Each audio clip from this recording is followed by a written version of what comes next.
What's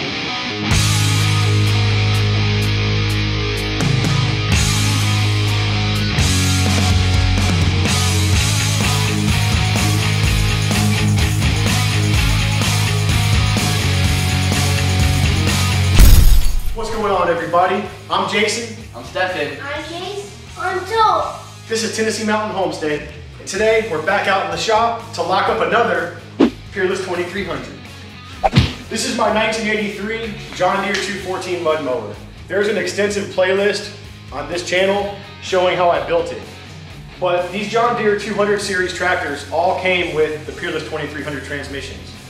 The one that's in here is currently locked. The differential gears, the axle gears, and the spider gears have weld in between the teeth. And you can go back, I'll put a link in the description to the video where we originally locked it and how it's locked now. But it works great. I don't really have any major complaints with it. The tires both turn at the same time, but there is play, and I'll demonstrate that in a minute.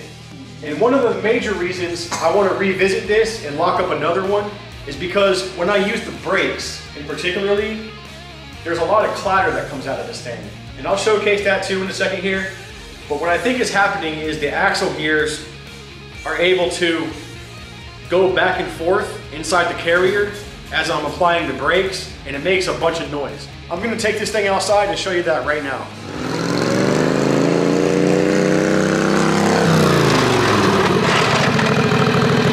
Hear that? All right, that's what I'm talking about. I'm pretty sure the camera picked that up, all that noise it makes, and that was just a little bit. The thing that really bothers me is when I'm going downhill and I'm trying to use my brakes and all I hear is a bunch of clatter. And it's just, I don't even want to use the brakes when that's happening. So, check this out. This is what I'm talking about with the play. I've got that much in between the wheels before the gear teeth hit where I welded inside the differential. So what we're gonna do is take apart this transmission over here. This is a good functioning unit. It came out of another 214, and we're going to try to attempt and make a locker inside the carrier very similar to what we did with the wheel horse on Stefan's tractor. And I'll put a link in the video description about that one too. So with that, let's get this thing up on the bench, let's get it pulled apart, get it locked up. Daddy, now. I'm showing you what you call it.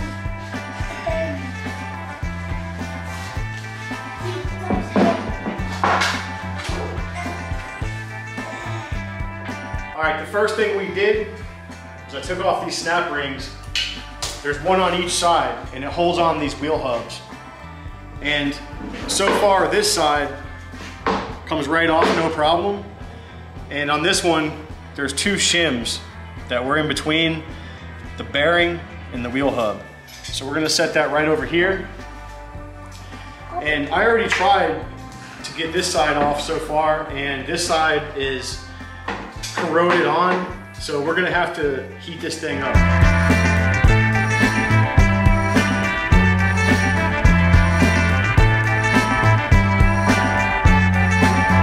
All right, now that we've got the hubs off, we're gonna take off the input hub for the input pulley, and we're gonna take off the brake drum. So this input pulley hub has a set screw with a 3/16 Allen. That just comes right off. That came right out pretty easy. And this one looks to be the same. We might have to get a different Allen for this. We ended up going with a 3/16 Allen socket with an extended Allen key. Yep.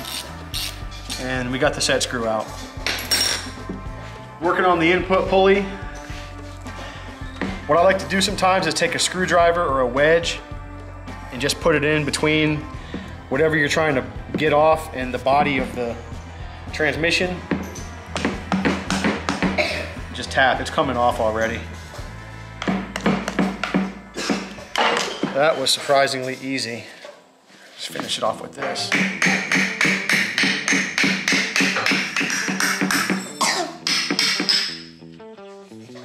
Now we'll be...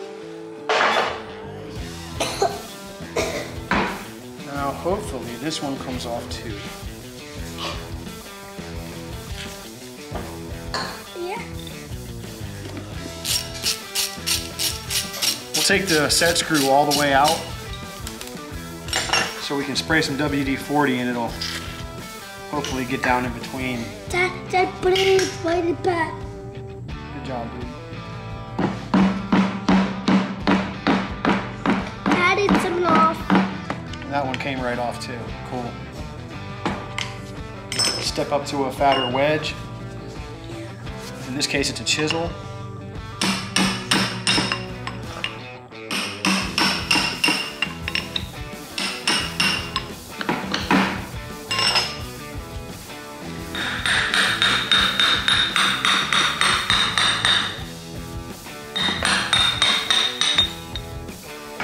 And there's the brake hub. The next thing we're gonna do on this Peerless 2300 is take off the axle tube, or the axle shaft support tubes.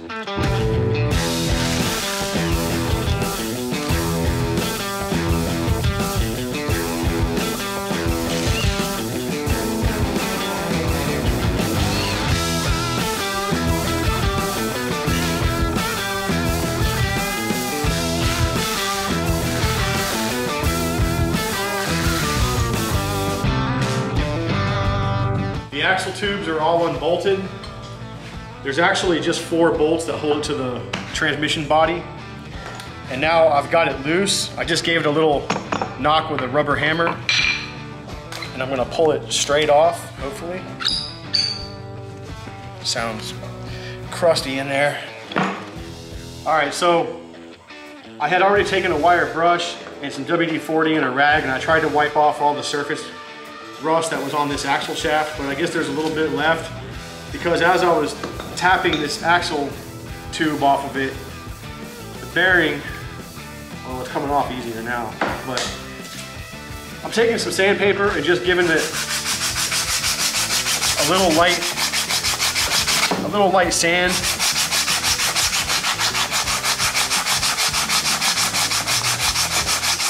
And that should do it.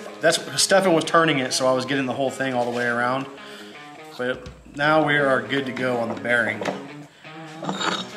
So this bearing sits inside the extension, the end of this.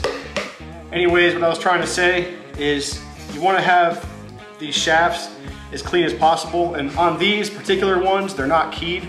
They have these splines on the John Deere models. So you just need to worry about getting whatever, if there's corrosion on it, you want to get that off so the bearing slides off easy. Let's do this side. On my tractor, when I took it apart, I guess it was well taken care of and it was kept indoors. These transmissions have been on parts tractors and they sat outside for a long time. And they went through a flood here. So that's where I think all this corrosion is coming from. Go ahead and spin the shaft.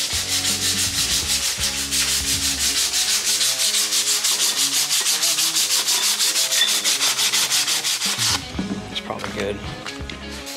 Yep, right off. And you can see it must have had water or something trapped inside because you got a lot of surface rust. The good thing is that these are made out of cast iron, so the rust is just usually superficial. And on the inner but on the inner bearing where the axle shaft goes into the transmission, there is a steel collar here. I don't think it's a bearing. We'll see when we get it opened up. If my memory serves me correctly, there is a steel collar that pushes in and there's a rubber seal that goes around it that seals any kind of grease from coming out of the transmission. So that brings me to my next thing that I remember is that these bearings are sealed bearings. Now that I'm looking at them, I don't know if they're 6203s with a 1-inch bore, but these are sealed. They've got a rubber seal on each side and they're greased. And that's it. They don't get lubrication from the transmission. Whatever gear oil is inside here does not make its way out and grease these bearings. And you can hear this. This one is dry, but it spins free. So we're gonna have to pop these rubber seals off, clean them real good, and repack them before we put this thing back together. But anyways, we put the we put the brake drum, I just slid it back on there because that's going to give us something nice to set it on. Just like that. And we'll put a C-clamp on here to the bench because this side, the input pulley side, is the side that you want to take up off of here, and all the gear sets will remain in this side of the case. Old Colt here is gonna clean off that shaft so we can get it off of the case when it's time.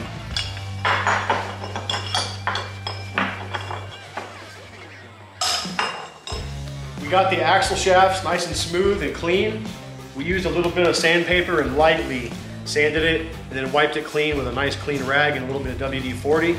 So those should be ready to come off. And the reason you want these super smooth, well, for one, you want them smooth. For two, they need to be able to slide through these seals and these bearings. If these are bearings, I'm not sure what these are, they probably are. But what we're gonna do next, and also before we get started on next, as you can see here, that's the brake drum we put back on the shaft, and I've got a C-clamp holding the drum to the top of this table. So that way it's a nice firm, the transmission is nice and free. We can work on it without having it trying to fall over. So Stefan has an impact with a 1/4 inch nut driver on it, and all of the rest of these bolts on the case, all these bolts around the whole thing are 1/4 inch. So with that, we're gonna take off the gear selector first, and then we're gonna work our way around and take out all the bolts in the case.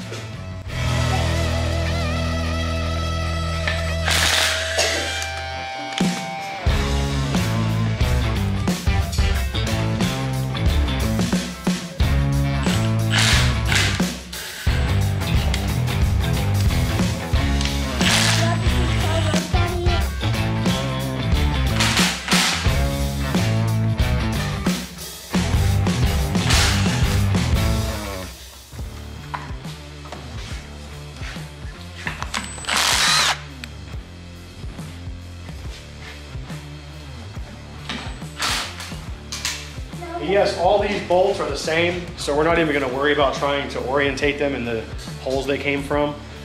They're all identical length and size. I did separate the gear selector bolts from the case bolts, but that was my choice. You don't really have to do that. We're going to take this rubber hammer here, and we're going to just bump on the gear selector. Yeah, we're going to have to get something to tease that off of there with. Get a skinnier screwdriver. No, it's not. All right. Technical intermission break. All right, we just abandoned the screwdriver idea. I don't want to tear up no metal. So we just got another kind of a rubber hammer. This one's bigger, but it's way too soft. And just like that, there's the gear selector. And it's got some corrosion on it. No big deal. It's just that there was water inside of the case. We know this because it was in the flood. And this transmission was literally underwater for a while it was flooded. All right, well, while I was banging on the gear selector housing, I guess the top half of the case separated from the bottom. And this one is completely full of water. Yep. But that don't look too bad in there. There's no rust. And everything looks nice and healthy. The needle bearings, we're gonna have to clean all this out good so we can re-grease all this, because that's no good. Those bearings move free, those needle bearings. But we gotta take this over to a bucket or something and dump it out. Shush. All right.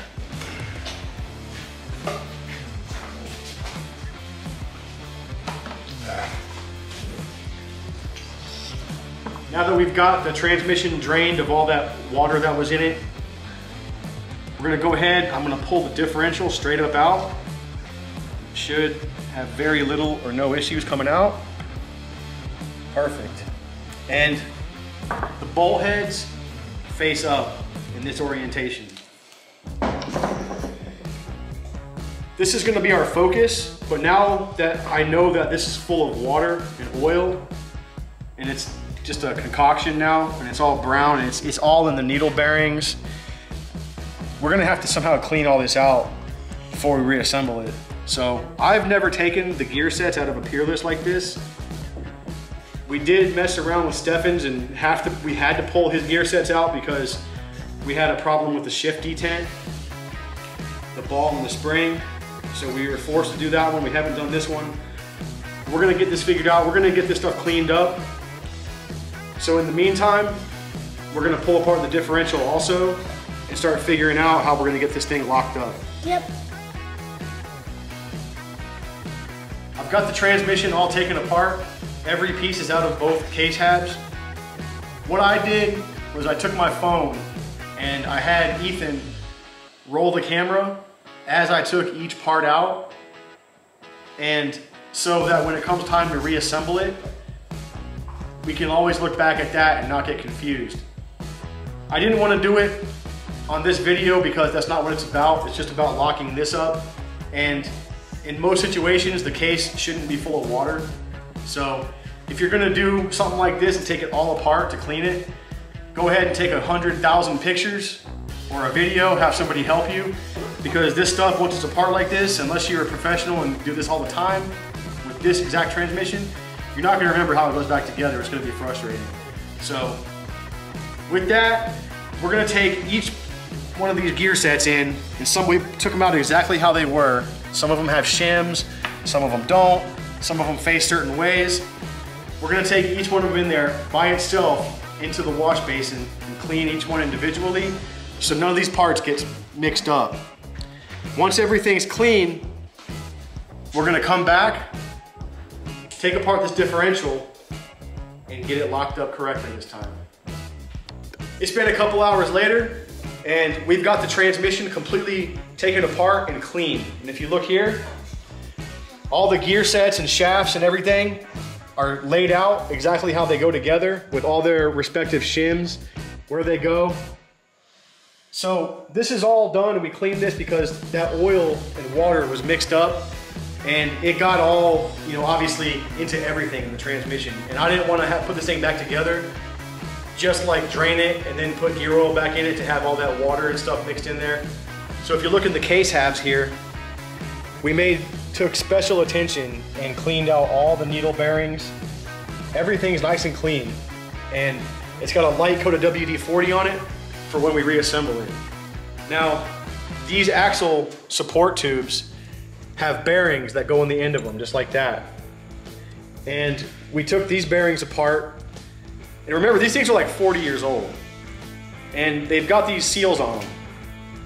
The seals fit over them like this, and then they snap in there. There's a groove for the seal to fit into, and then there's a wire that goes around the edge of that to really lock it in there.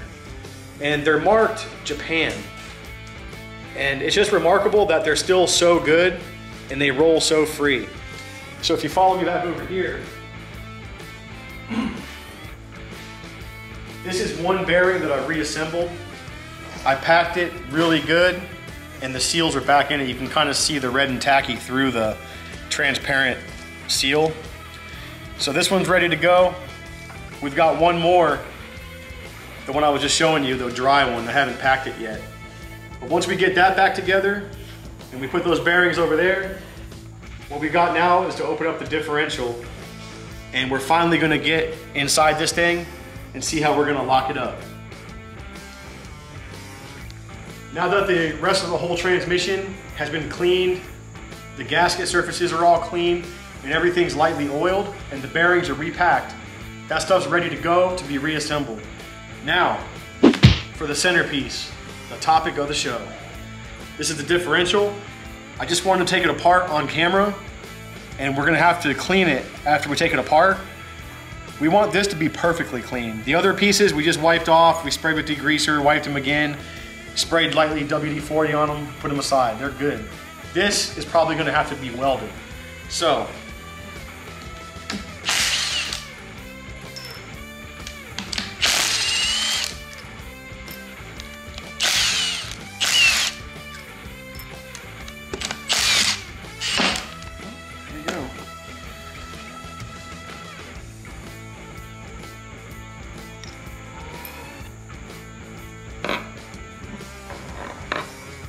so there's our axle gears.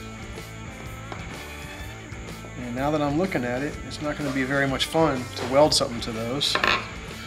Similar to what we did with the wheel horse. And there is the bull gear and the spider gears. Now, first glance, because I kind of forgot what this looked like, what I wanted to do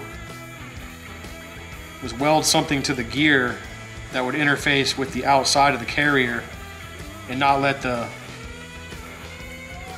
axles have any kind of free play inside, but that doesn't look like it's going to be possible. So we're going to get this stuff cleaned up like I said. We're going to think about it and we'll be back in a minute.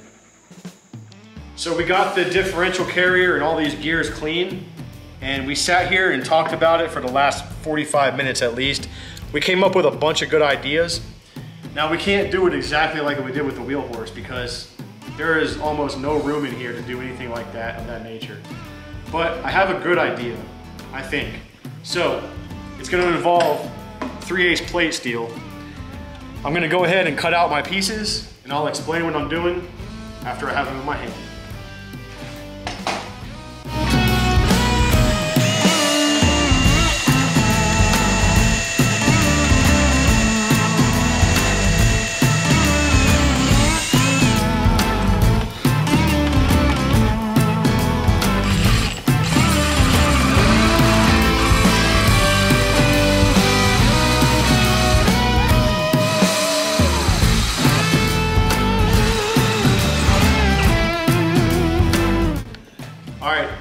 This is the first slug from this hole saw. What I'm gonna do is cut a smaller one, and I'm gonna be left with the outside ring of this.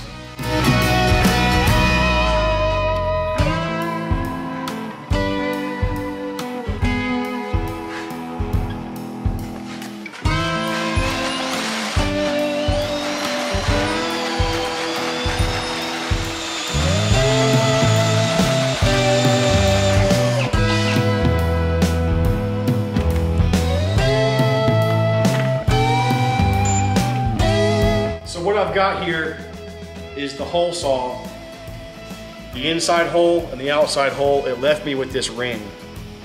It's 3/8 steel.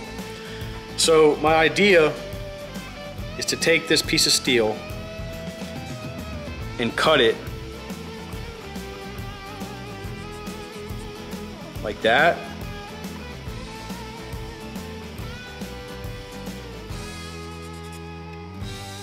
Something like that. Cut these sides, these long sides out of it. Here and here. And then once I cut those out and I have just this piece right here, this dark piece, I'll set it down in there over the axle gear and it'll be butt up to these spider gears. And then I'll weld it to the axle gear just like that on both sides. Once that's done, I'll fine tune it with the welder and get it to where it's basically touching that gear.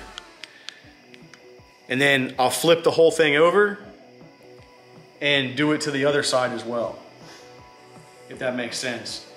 But I'm gonna cut this out, and before I weld anything, I'm gonna see if I can fit it in there and see what it looks like. This might not be the final solution, but we're gonna try this out.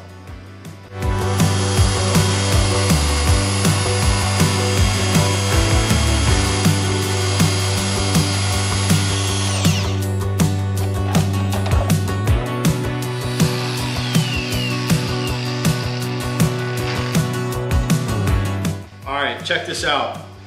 So here's my pieces, and I'm cutting a bevel so they fit in between the gear teeth better. Thing's red hot. But I've already got one in here.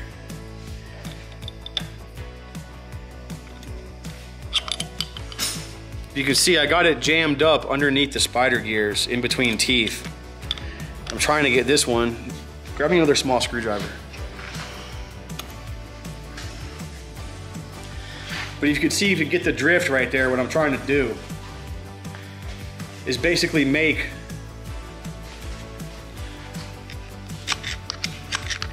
it impossible and make it so that when the axle gears try to rotate, they'll just push into the sides of the spider gears rather than just depending on the gear teeth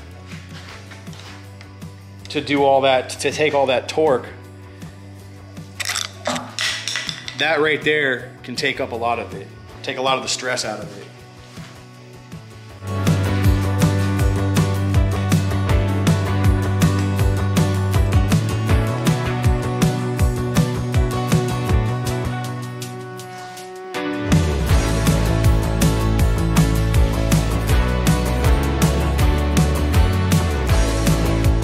Well, I got my first piece all set up.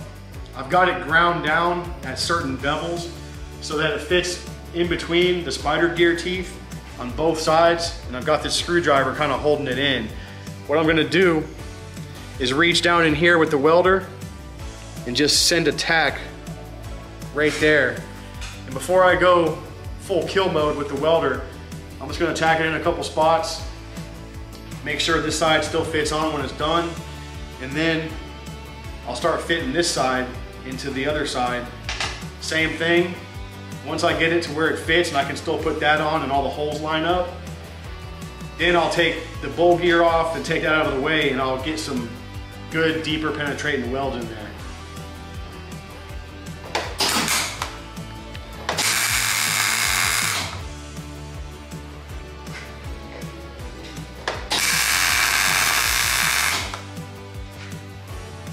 All right, she's tacked in there.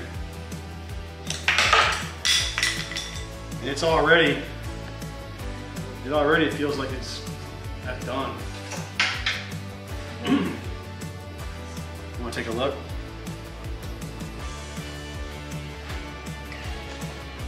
You can see I tacked it right there and right there. So let's make sure this can go on now. There shouldn't be any issues. Nope. We're good on that. And it's already, I can't even rotate it. It's locked. I think that's gonna work out.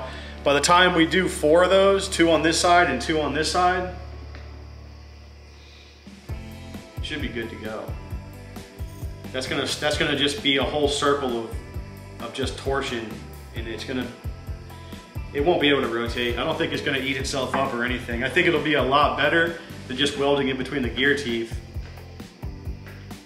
At least it's the same principle, but it'll give more strength, and it won't be relying on just one tooth. There'll be multiple teeth engaged on this. So let's get this one fit in there. All right, I got the next piece fit in there. Come take a look. Stefan's just holding it forward with pressure on the spider gears. Not pressure, but just holding it so it's making contact. And it's making contact with both sides in between the gears. And this should not prevent me from pulling the spider gear set up out of there. Shouldn't. But we're gonna tack that and then see how it feels after that, how it looks.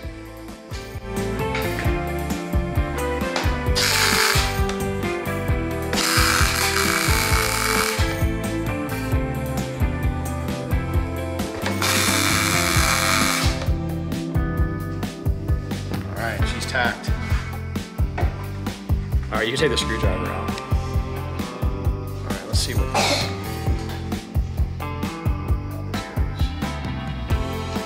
Oh yeah, she's still good. Let's see. All right, she's a holder good. Yeah, she threads right in. Let's do a verification by putting 2. Oh yeah. Yeah, she's locked up tight, boys. Yeah. Do we have to film? That's gonna be a lot better. Daddy wants something. Hey, check it out. Look at Grayso came in. Say hi. Hi. Say hi, Crush. Hi. No, we're not watching TV out here, guys. We're welding a differential right now. Okay? We're not watching TV out here. There's no sound. All right, check it out. So, I can still pick up the spider gears out of there. And that's what I'm left with.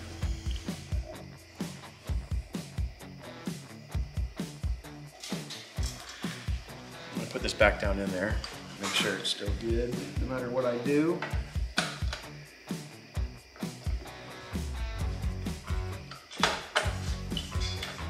Yep. It doesn't matter which way the gears orientate because they're precise, so no matter which way I set it down in there, it's going to be the same as it was when I took it out. And that's going to be it. So I'm going to go ahead and work on this and weld it more, and I'll be back with you guys in a second. All right, I'm working on the second half. This is the first side right here. So I cut out 2 more pieces. I've got one down in there. I've got it fit. I cut the ends, I beveled the ends with the grinder to fit in between the spider gear teeth. So I'm gonna buzz this one in, make sure it still fits.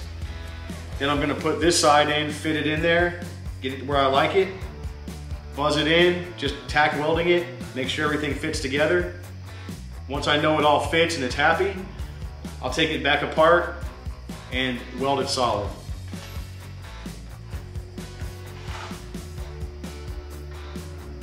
All right, come check this out before I weld it. So this is the last one.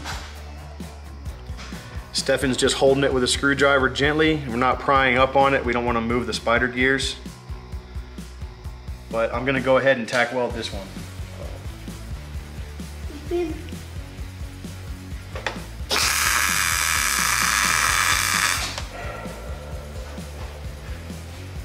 me take the screwdriver out. Let me send it right here.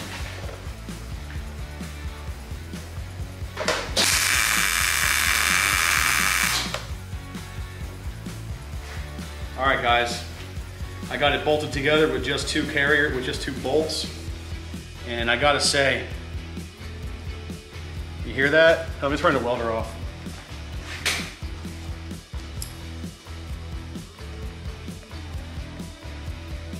There's basically no play in that. It's probably just the splines. I don't know, but that thing feels tight, and she's locked up. So now what I have to do is take it back apart and melt it in better. Melt those pieces of steel into the gears better. And I'll have to take out the snap rings to get on the backside and all that. And slowly fit it back together in the process, you know, weld a little bit. But the beauty of it is, it probably ain't gonna move at this point. And if something does move, all I gotta do is take the flap disc and just tickle the bevels on those pieces of steel that go up underneath the spider gears a little bit. Because I already had to do that once or twice putting this together.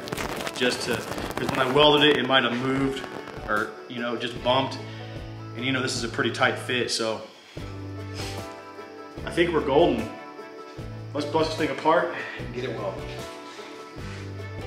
All right, I got this thing blown back apart. And this is what we got right here. I'm gonna preheat this with a torch, and I'm gonna weld around here, and then I'm gonna take this, well, I'm gonna test fit it back, make sure everything works. And then I'll take the snap ring off and weld around the back side of that too, just a little bit. I don't think I'm gonna kill it and really blow this thing out with heat, but I wanna get plenty of surface area.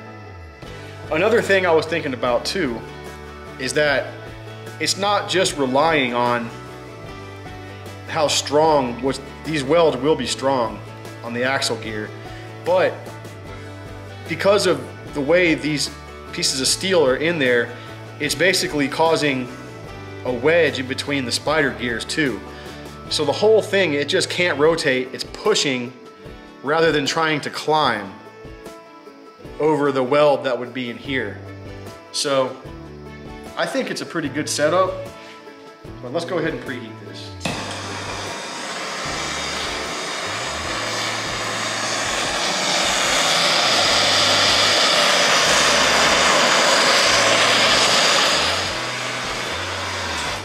I was already heating this thing up before I started talking a minute ago. She's plenty hot.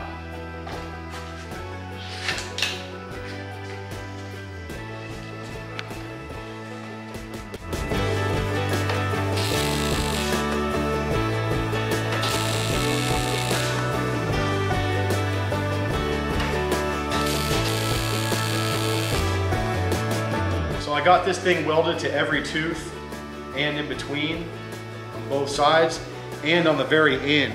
So when that spider gear comes in and pushes down on the end of that bevel right there, it's welded to that tooth below it. So it's just gonna be pushing down on it or just coming straight into it. So let's see. Set this back on there. Just like that, and you can see how tight that is. It's already locked in there. And now, set the top on. She's locked up tight. Everything sandwich is sitting nice and flat. I think we're golden. Let's flip it around and do this side. And then I think we'll take the snap rings off and weld underneath.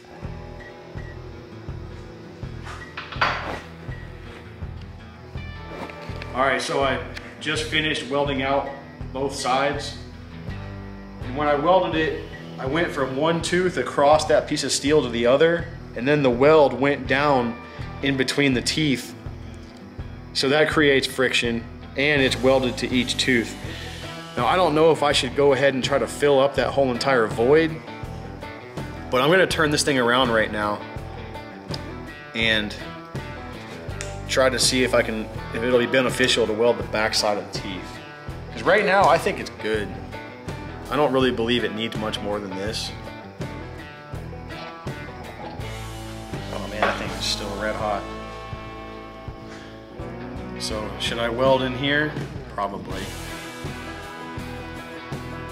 I got the gear, the axle gear, flipped upside down in the vise here, and I'm gonna throw some weld along the back side of this and hit those teeth.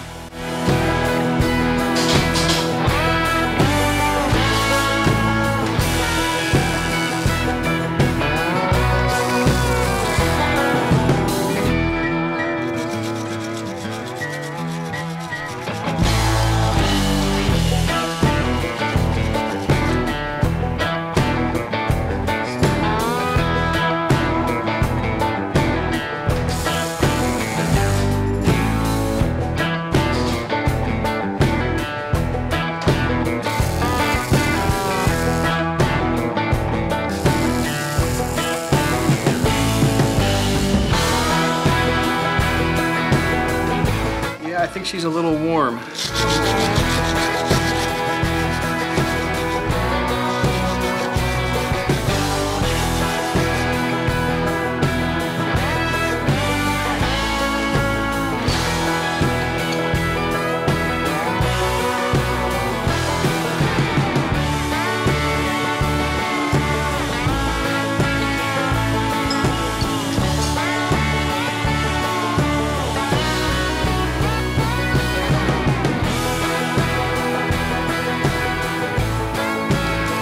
Alright, I just got done welding up this last axle gear. You can see I got it hooked into all the teeth, molten steel down in between the teeth, and then also on the back side. Now, I didn't just kill it and like weld in between every gear and try to cake it all in there, because I don't think it's necessary. But there she is.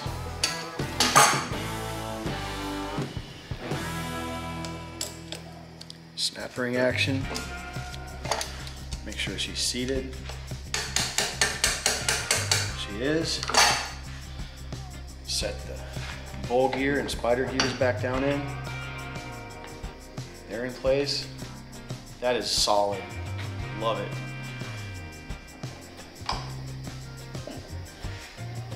Oh yeah. Perfect. You know it's good when you can just finger tighten them and there's no resistance. It's sitting on there flat as a pancake, but at the same time, this thing is solid. I'm gonna go ahead and just snug these up.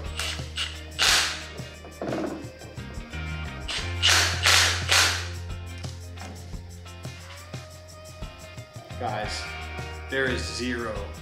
I don't feel any play in that. It's as solid as it gets. I don't know, so we'll see how long it holds up. But anyways, it's 11 o'clock at night.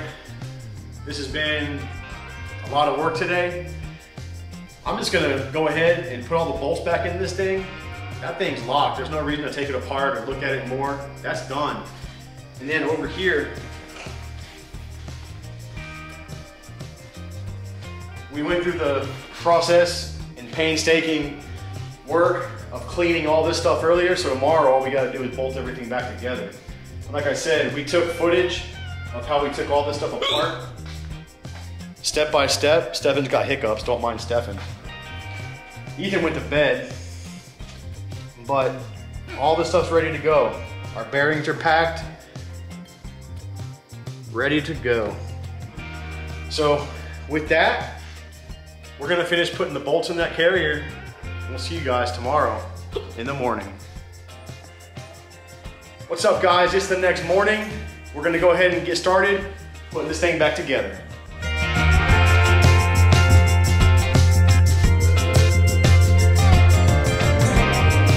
We're ready to start reassembling this transmission. We're over here at the workbench, and we're gonna do this step by step in reverse order that we took it apart.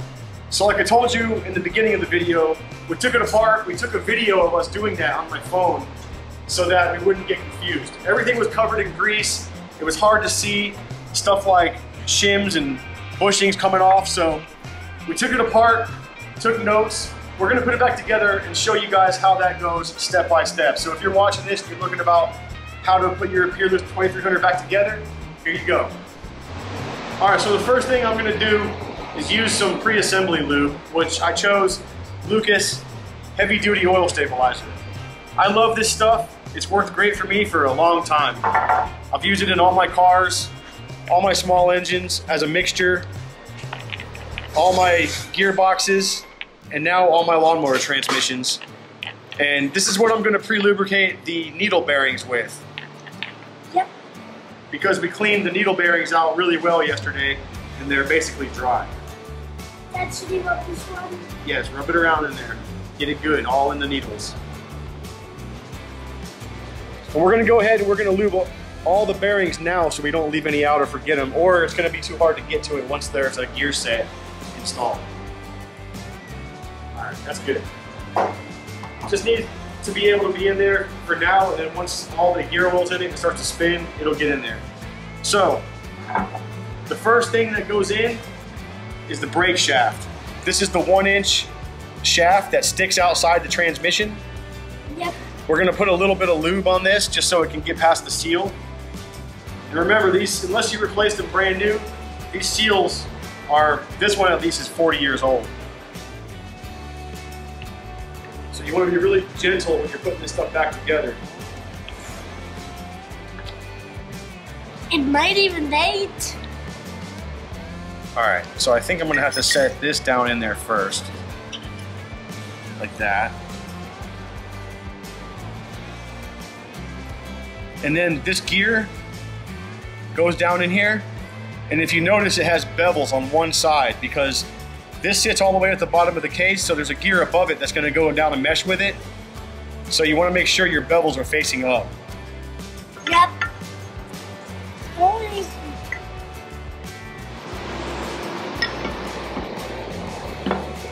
All right, now, like I said, you want to be very delicate pushing that through the seal.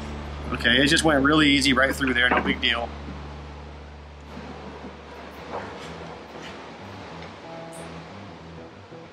And guys, I am not a professional 2300 transmission guy, so if I'm making any mistakes, call me out in the comments.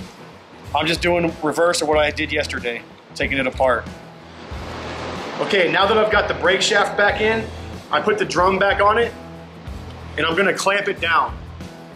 This makes a very nice, stable platform to hold the transmission up while you work on it. All right, the next gear set, and I'm calling a shaft with gears on it a gear set, that goes in is this is the gear that turns the bowl gear on the differential carrier. So it's got a shim or a washer on the bottom of it. And it's also got one here on the top. This gear is part of the shaft. So the shim goes right here, right in this spot here, right adjacent to the brake shaft gear we just put in. Yep. And now we're going to lower this through the shim and into the needle bearing. Well, at least we're going to try. Put that back on.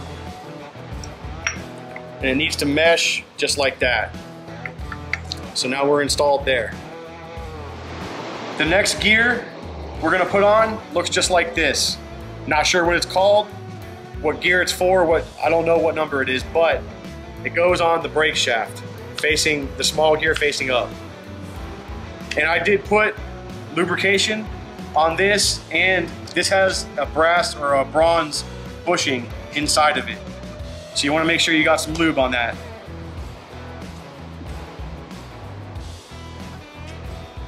It was just like that. The next thing we're going to put in, and honestly this could have gone in before the bowl gear went in, the bowl gear shaft that drives the bowl gear, is this shifter selector shaft. It's got a shim on this side. We're going to put that down in there first. And then it needs to mesh with this gear, the brake shaft gear, which it did, and it's seated. All right, the next thing we're gonna put on is this shift fork with this gear. You can see it here, perfect. This goes over the shaft and right down into this hole, just like that. All right, the next thing we've got is this piece of steel. As you can see how it's orientated, it's got this little spot welded on piece sticking out. This goes over this shift fork, and the bottom of it straddles the hole for the next shift fork.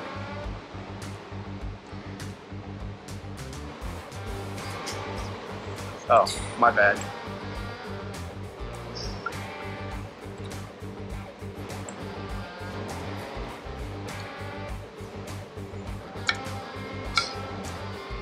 And it sits down in that hole through this piece of metal, just like that. The next thing we're going to install is this assembly. It's got I covered it in oil, so now it's all stuck, but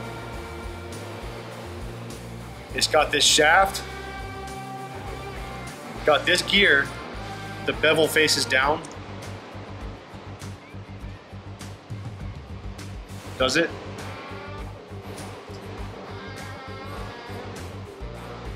It's down. Okay, the bevel faces down. If you can see, it's cut at an angle on this side, and that faces down towards the case, and it goes right in that hole, just like that.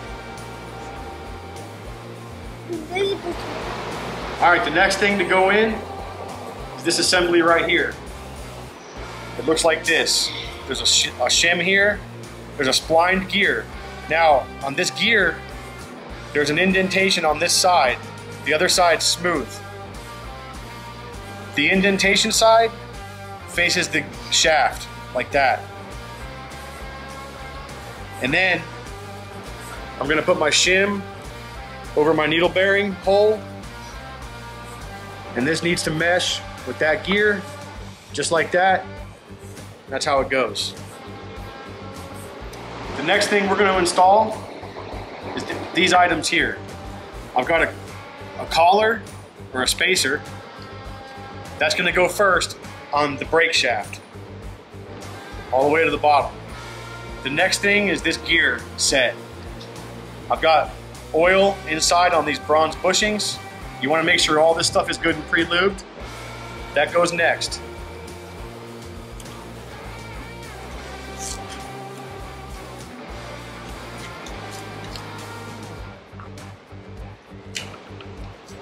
trying to get it to mesh with everything. No. There it is, it's seated. It meshes with like three gears. It meshes with this gear, and this gear over here. Oh, Now, this gear. Yep, and this gear too. Colt's right. So, the last thing that goes on is this shim. Oh. Also the gear underneath it. The shim goes right on top. Now, like I said, like I keep harping on, is when you take this stuff apart, take a video, take pictures, take notes, doesn't matter. Make sure that everything goes back. And if you've got shims that are identical to each other, still make sure they go back where they came from. That's what we've got so far. Let's move along. The next thing we're gonna set in here is the differential. Now, one thing I found out the hard way yesterday was, hold on, Crusher, the rubber seal on the outside of the case has a coil spring inside the seal, very similar to a main oil seal on a motor. And I set this in here last night, just test fitting to see, for whatever reason, I don't know what I was doing, trying to figure out something. I set it in here and it pulled the edge of that lid, the seal back, the rubber seal, and that spring popped out. And I had to sit there with a couple of screwdrivers and a pick and work it back in. So be careful of that. I've got plenty of lube on this thing. What I'm gonna do, oh, let me do it, buddy. I need to feel it. Gently put it down in there. Yep. And the dots didn't mess with. And we're seated. That's it. I just felt it go down. Everything looks good. The rubber seal is still intact. The spring's not hanging out. That's it for this side. Now we need to get the other side, the other half of the case, and put the input shaft back in. All right, we're back. This is the other side of the case. Just like on this side, I used my pre-lubrication. I made sure to get it all good in them needle bearings. This is the input shaft right here. So this thing's nice and lubed up. It goes from the inside. I just gently push it through. And I believe that's it. That's as far as it goes. Yeah, it's bottomed out. So the input shaft is back in place. The next thing we got to do is slide the cover, this half of the case, over this side. Be back in a second. All right, moving back one step, back to the input shaft. I knew yesterday when I took it out, I had to kind of tap it from this side, and I used a rubber mallet.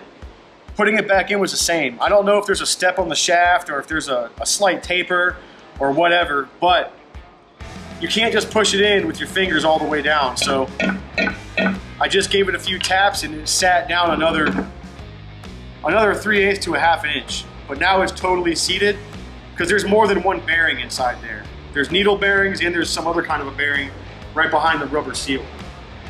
And it's kind of a tight fit. So got that back in there. Now we're gonna move on to, we can't just put this back on because we need some sort of a gasket. What we've got to do, what I'm gonna do first is test fit it to make sure it'll go back on and everything's cool. But we need to clean these surfaces, any oil or grease that's on them again, both sides, and we're gonna use RTV gasket maker to put it back together. All right, we used some brake parts cleaner and some clean shop rags, and we cleaned the mating surfaces of the transmission and the shifter surface and the shifter itself. We're going to be using Ultra Blue Permatex gasket maker or RTV. Like I said, whatever you use, if you're using any kind of a gasket maker, I just opened this tube, so it's got to make its way down. But make sure you read your instructions. This here says to use an 1/8 to a 1/4 inch bead. on one side. And then you put it together with the bolts finger tight. And you want to put it around all the bolt holes too.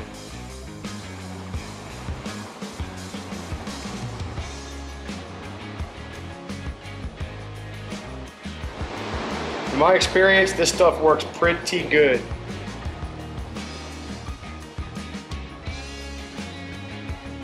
It is a little bit more expensive than like the cheapest stuff you can get, but it pays for itself by being very resilient.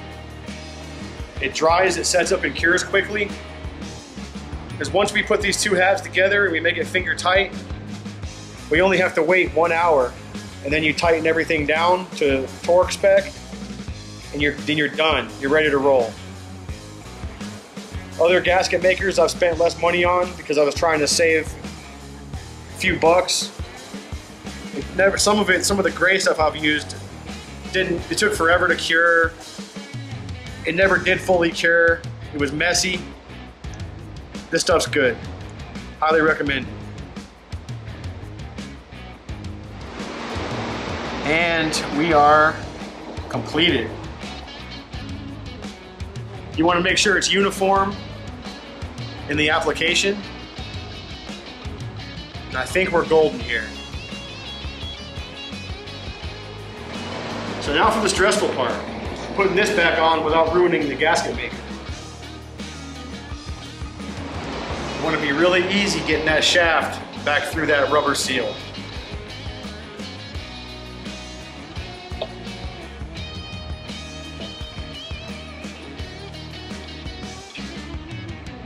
Trying to work that flange around.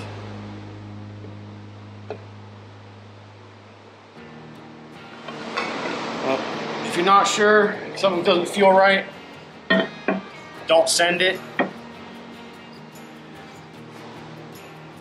Nothing changed. It was just something was hanging up. Probably these shift forks. I don't know. Try that again.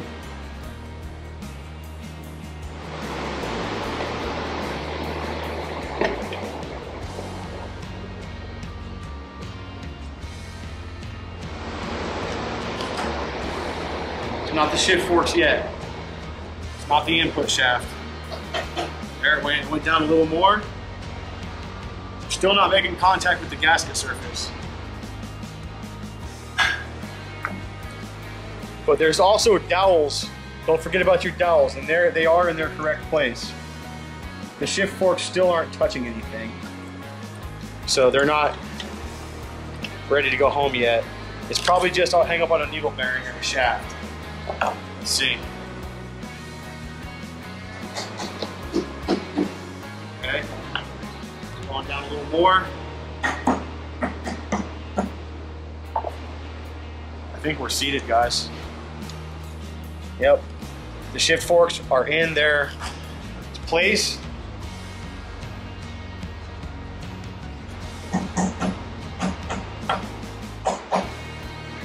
We're all the way down. Now we're going to get the bolts. We're going to put the bolts in just finger tight. Just by the weight of this thing, by me tapping on it, you can see the gasket maker already pushed out. That's all we're looking for.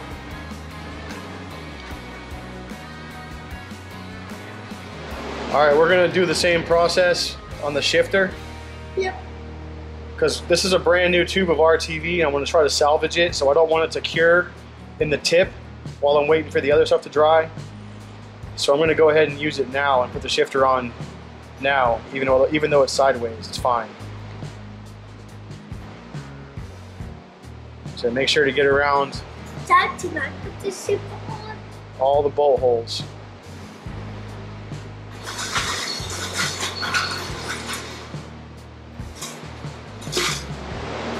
So it only goes on one way.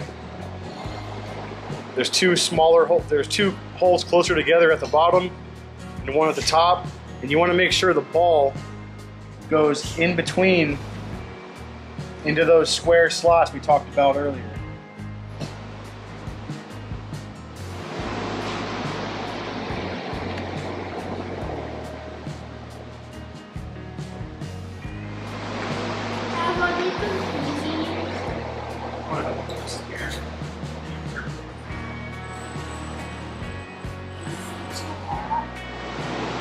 That's it.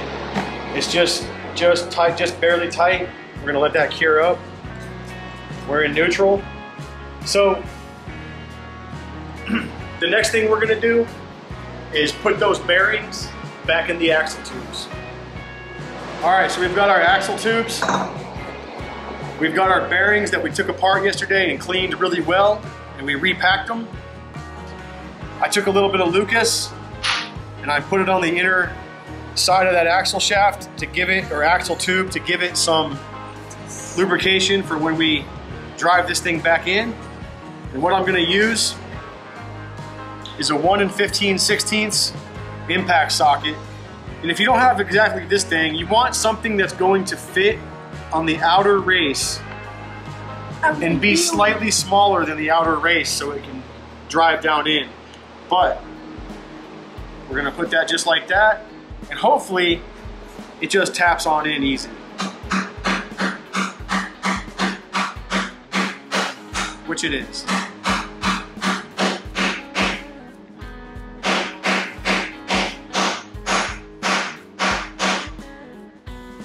That's fully seated.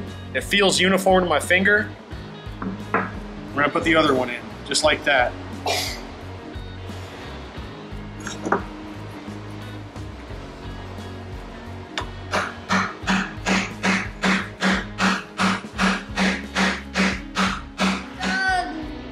What you don't want to do is bang on the inner race, because that can you can blow that right off the ball bearings and destroy your bearing, or tweak something or whatever. But see, now these still move nice and clean. They're nice and greased up. It's good to go. We got the transmission sitting over here, and currently it's curing. The RTB is curing. So in about 45 minutes, we're gonna tighten those bolts down. Like I said, in the meantime, we're gonna start taking the other transmission out of my tractor, put this one in.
All right, it's been a little over an hour. I'm gonna come back in here and I'm gonna tighten all these bolts up. I don't know the torque spec on them, but they're not that big. So I just make them as tight as I feel like it needs to be. And I make them all the same. Hasn't been a problem yet, and I've done this several times. I don't know the pattern either, so I just skip around in a crosshatch pattern. Try to make it as uniform as possible. But we've got the other transmission out. You can see over there, Stefan's currently working on removing the transmission from the frame. We're gonna swap these two out, do the old switcheroo. What's up, everybody? It's been 24 hours since the last clip we took. Because I ran into a little issue, I want to be totally transparent and explain what happened. So we got this thing all bolted back together with the RTV sealant, and after I tightened up all the case bolts, the input shaft was very hard to move. Like if the pulley wasn't on it, you couldn't turn the shaft with just your fingers. And what it comes down to, I believe, is the absence of the factory gasket. That few thousandths of an inch makes the difference, because I took this thing back apart, broke the brand new RTV job we did on it, took it apart, and as you can see, there's a whole other transmission sitting here next to it. Because I had this one sitting up next to this one, we went back through the video and made sure that we didn't have anything in here assembled wrong, and we didn't. Everything was perfect, just the way it should be, even compared to a whole other transmission that's never been opened up as far as I know.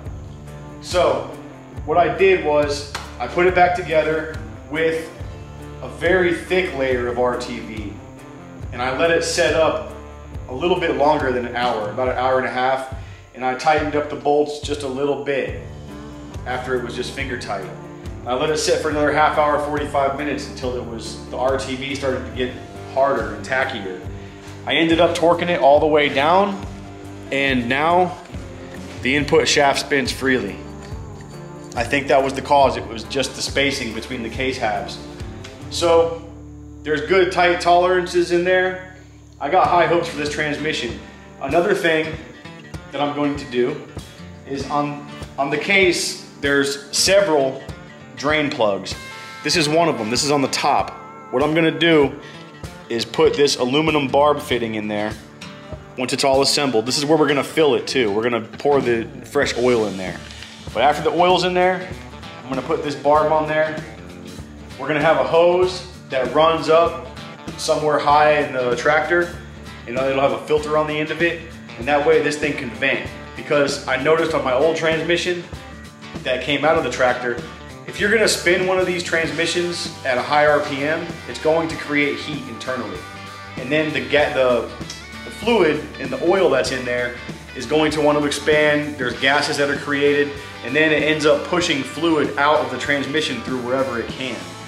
And in my case, I remember one time I ran up and down the road a bunch of times, and it probably got warm enough that it was spewing oil. It was dripping out the bottom, coming out of the gear selector. So, because that one was never vented. On this one, we're gonna have that. Stefan is currently outside. He's washing out the new hubs, well, the hubs that came off of this thing. Some of them were rusty inside. He's washing those in the basin really good. So we're gonna put the hubs on this thing. We're gonna get this thing back in the tractor finally, and I'll see you in a minute.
Been a couple hours. We've been battling this thing. For some reason, it just gave us every problem that it had to throw at us. But it's time to put gear oil in it. We're almost there.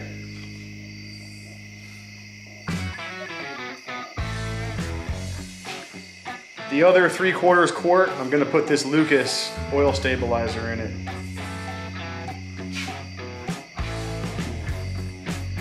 Mother's milk. All right, we're getting there. This is my hose for my transmission vent. I already threaded that bung in there. This is all the hose I had, and I didn't have any kind of a filter, so I took another barb and I put some steel wool in it. This came with my oil catch can. And then I happen to have a whole thing of brass fittings over there that I keep, and I had a cap for it, and I drilled some little holes in the cap. And that's gonna be my filter for now. So I'm gonna need to get a longer hose and probably an actual filter, but for now, that should vent and keep stuff from getting back in it.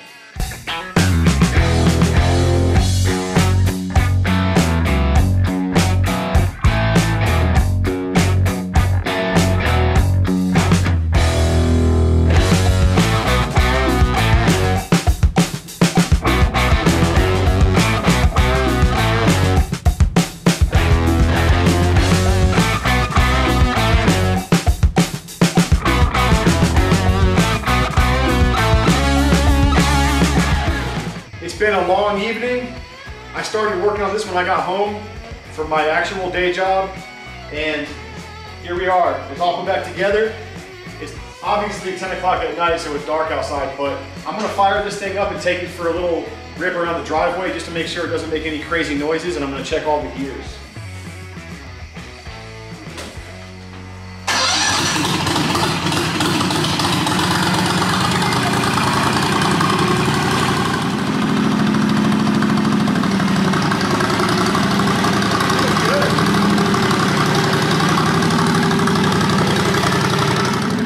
All right, this is first gear.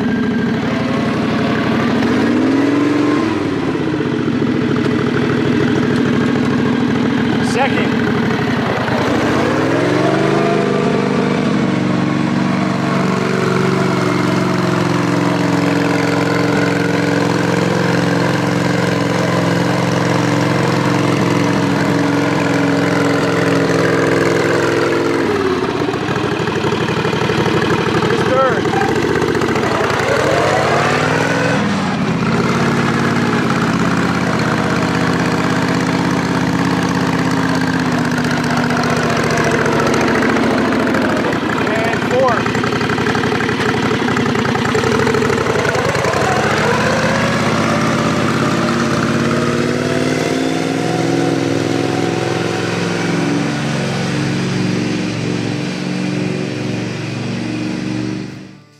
So we just got this thing back from the initial test drive, and I was skeptical because of all the little issues we were having with it, with the tightness of the gear shafts against the case and all that. But I gotta say, this thing is just first impressions from what I just experienced out there. Way tighter, way less noisy, way smoother than my other transmission, and that thing worked pretty good. The only thing I didn't like about it was the locker not being fully locked up all the time. It had that play. This thing, zero play, but we're gonna test that out tomorrow. Before we close the video out, I wanna take this thing up the first part of the mountain trail right there where it's kind of steep, and I just want to experience the difference of how it used to be till now, because this thing's locked up tight. So anyways, we'll see you guys tomorrow afternoon. What's up guys, it's the next day and I just got back from work. I've been waiting all day to come home and try this thing out. And before it gets dark, Ethan's gonna follow me up the first part of the trail here on some of the steep parts, and we're gonna try out the new locker.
right, ready?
All right, I definitely gotta say, it feels a ton different. I feel more confident on this thing. When both tires are turning actually at the same time and one's not able to cut out or slip, it makes a difference. So what do you think? Should we hit the steepest part right up there? You could take the shortcut. All right, let's send it on that and then we'll turn around and go back down.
Here's the steepest thing we got.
That was fun.